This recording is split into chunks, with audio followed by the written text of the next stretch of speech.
அதெல்லாம் பார்த்து 1000 தங்கச்சி இருக்கிறோம், 1000 அக்கா இருக்கிறோம், பொண்டாட்டியா கூட இருந்துட்டு போறோமே. எங்க தளபதிக்கு நாங்க நிப்போம். யாரு வேணா போட்டுட்டு போட்டு தலை பாத்துக்கிறோம். நல்ல ஒரு கட்சி ஆரம்பிச்சு நல்லா தான் ஒரு அளவுக்கு வந்துட்டு இருக்கிறாரு. இந்த சமயத்தில் வந்து ஒய்ஃபு மாதிரி பண்ணுறது அவருக்கு கொஞ்சம் பின்னாடி தான் சார் இருக்கும். ஏன்னா மக்கள் இதை பற்றி பேச ஆரம்பிச்சிருவாங்க இல்லையா. முதல்ல வந்து கட்சியை பற்றி பேசியிருந்தாங்க.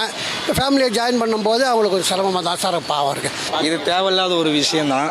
இது வந்து அவர் மேலே பழி போடணுன்ட்டே வந்து பண்ணியிருக்கிறது இது மக்களுக்கு எல்லாருக்குமே தெரியும். எலெக்ஷனுக்கு இன்னும் ஒரு 2-3 மந்த் தான் இருக்குது. அவர் பேரை கெடுக்கணும்னே. இன்னொன்று சங்கீதா வந்து இவங்க டிஎம்கே அது ரிலேஷன் சொல்கிறாங்க. ஓகேங்களா, அவங்க பண்ண வேலை தான் இது. கண்டிப்பாக முக்கியத்துவம் அவங்க பண்ண வேலை தான் இது. விஜயை போட்டு ப்ரெஷர் பண்ணுறாங்க, ரொம்ப ப்ரெஷர் கொடுக்குறாங்க. எப்படியெல்லாம் அழுத்தம் கொடுக்கணுமோ அந்த அளவுக்கு அழுத்தம் கொடுக்குறாங்க. மேபி அவங்க டைவர்ஸ் ஆச்சு ஆகுற அது எனக்கு பர்சனல் தேவையில்லாத விஷயம். அவர் வந்தால் நல்லது பண்ணுவாரான்றது தான் இங்கே ஒரு கேள்வியாக இருக்குது. எதுவுமே சொல்கிறதுக்கு இல்லைங்க. நிஜமாவே அவங்க வரக்கூடாதுன்றதுக்கு என்னெல்லாம் பண்ணணுமோ அது எல்லாமே பண்ணுறாங்க. அவருடைய பேரை வந்து கெடுக்கிறதுக்கு நிறைய பேர் இருக்கிறாங்க. அவரோட வளர்ச்சியே யாருக்குமே பிடிக்கல. அது அவங்களோட பர்சனல். ஆப்வியஸா பர்சனல் திங்ஸ் வந்து பாலிடிக்ஸோட நம்ம வந்து இன்வால்வ் பண்ணணுன்ற அவசியமே கிடையாது.